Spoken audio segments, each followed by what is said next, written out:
চট্টগ্রামের ফৌজদারহাট বাইজিৎ সড়কের ফ্লাইওভারের নিচে সরকারি জায়গাত আওয়ামী লীগ নেতার অবৈধ ট্রাক টার্মিনালের কারণে ফ্লাইওভারের ঝুঁকি বাজ্যে এই লগ্গে নিউজ C+ টিভিত গেলদা আগস্টের 28 তারিখ সম্প্রচার হয়। যেরে দেখা যায় সরকারি জায়গাত এসব অবৈধ ট্রাক টার্মিনালত প্রত্যেক দিন ট্রাক রাখা বাবদ 170 টাকা করে আদায় করা হয়। এভাবে প্রত্যেক মাসে লাখ লাখ টাকা আদায় লয় এই চক্রগান। আর এই ট্রাক টার্মিনাল হারণে ফ্লাইওভারে বিভিন্ন ফিলারত ফাটল দেখা গিয়ে এবং ঢাকা চট্টগ্রাম মহাসড়কত যানজট লাগি দেখি।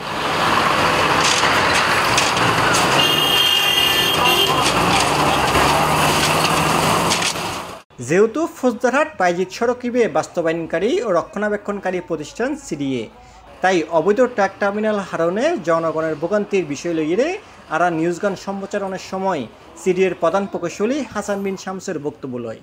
সে সময় তিনি জানাইল জায়গাগান দ্রুত উচ্ছেদ করা নেব, কিন্তু নিউজ সম্প্রচারের 11 দিন পরেও সেপ্টেম্বর 8 তারিখ সরজমিনে গিয়ে দেখা যায় এখনও বহাল তবিয়তে ট্রাক টার্মিনালের কার্যক্রম চলমান আছে। এই অবৈধ ট্রাক টার্মিনাল বন্ধে কিংবা ফ্লাইওভারে ফিলার নিরাপদ রাখতে CDAর দৃশ্যমান হনো ব্যবস্থা লন্নম।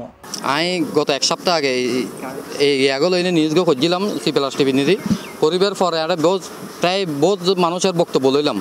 তারা নিজেরাই কই যে আসলে এভাবে অবৈধ সম্পূর্ণ অবৈধ তারা টিয়া দিয়ে গাড়ি 150 টাকা লাখে কই 150 লাগিয়ে নে ভাড়া দেয়, তারা ভাড়া দিয়ে রইয়ে ড্রাইভার হলে হয়তো এর বেশি কিছু না জানি। তারা ড্রাইভার হলে না জানে ইভেন কি আসলে সরকারি জায়গা না বেসরকারি জায়গা এই জিনিসগান ড্রাইভার হলে না জানে, এটা জাস্ট ভাড়া দিয়ে নে গাড়ি রাখে প্রতিদিন। কিন্তু এই নিউজগুলো নিয়ে আরা যাতে CDAর প্রধান প্রকৌশলীর কথা কইলাম, প্রধান প্রকৌশলী আর কইলে আজি এর ভিতরে এই জিনিসটা মালিক যে আছে তারা গ্রেপ্তার করাইব, মামলা দেয় রইব এবং ট্রাক টার্মিনাল ব্রিজের নিচে যেহেতু ঝুঁকিপূর্ণ ব্রিজের নিচে বাংলাদেশের কোনো জায়গা নেই ব্রিজের নিচে এভাবে ট্রাক টার্মিনাল নাই তারা ইয়ান লই না উচ্ছেদ করিব। কিন্তু আই নিউজ করিবার প্রায় এক সপ্তাহ হয়ে গিয়ে 8 দিন চলের, কিন্তু CDA এখনো অ্যাকশন এখনো পর্যন্ত না যা ব্রিজের নিচে তো কোনো কাম্য নয় যে ট্রাক টার্মিনাল ট্রাক কোনো ধরনের গাড়ি কাভার ভ্যান এখানে রাখিবার কোনো নিয়ম নাই।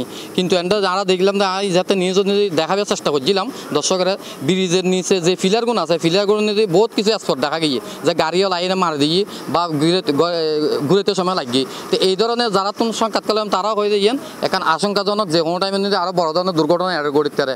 কোনো নিয়ম নাই যে ব্রিজের নিচে কোনো ট্রাক টার্মিনাল লাগান। নিউজগান সম্প্রচারের প্রায় 2 সপ্তাহ পর সেপ্টেম্বরের 11 তারিখ বুধবার পুনরায় CDAর প্রধান প্রকৌশলীর হাসে অবৈধ এই ট্রাক টার্মিনালের বিষয়ে জানতে চাইলে তিনি জানায় 1 মাসের মধ্যেই ফ্লাইওভারের নিচে অবৈধ ট্রাক টার্মিনাল হারণে যাতে ফ্লাইওভারের কোনো ক্ষতি নয় সে ব্যবস্থা ল নেব। যে ট্রাক টার্মিনাল গজি আমার ব্রিজের নিচে তো এইবার আমার স্ট্রাকচার কিছু ক্ষতি করছি, তারা হয়তো ট্রাকের ইয়েটি লাগি বাম্পার টাম্পার লাগি তা আমরা ইয়ান দেখি ওনার এই প্রতিবেদনের ফলে মানে আমরা কিনে হইলাম সজাগ হইলাম আমরা মানুষজন। তো হ্যাঁ দ্রুত ওই দিনই নির্দেশ দিই যে এই জায়গা তাড়াতাড়ি এনক্লোজ করে ফেলে ফেললে কারণ ইয়ান দখল হয়ে যাবই পরে ট্রাক টার্মিনাল করে ফেলে এবং অবৈধ হয়তো যেমন মাদক চালানোতে হয়তো বা কিছু ভাড়ি হতো রাস্তার নিচে অনেকে ন দেখে।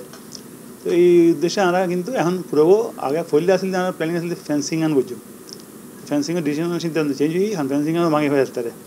তো আমরা এখন ওই পারমানেন্ট ওয়াল করে দিই RCC ওয়াল করে দিই যাতে কোনো গাড়ি ঢুকি না পারবেন কোনো গাড়ি রাইন না পারবেন বা টার্মিনাল হিসেবে যাতে ইউজ না হবেন।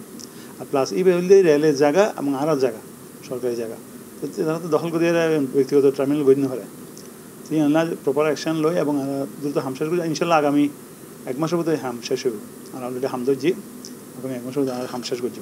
সরকারি জায়গা দখল গড়িয়ে ট্রাক টার্মিনাল সহ যেসব অবৈধ স্থাপনা আছে সেসব স্থাপনা দ্রুত দখলমুক্ত হইব এলে চাওয়া এখন বেগুন। জামিউল ইসলাম মামুন, C+ টিভি, চট্টগ্রাম।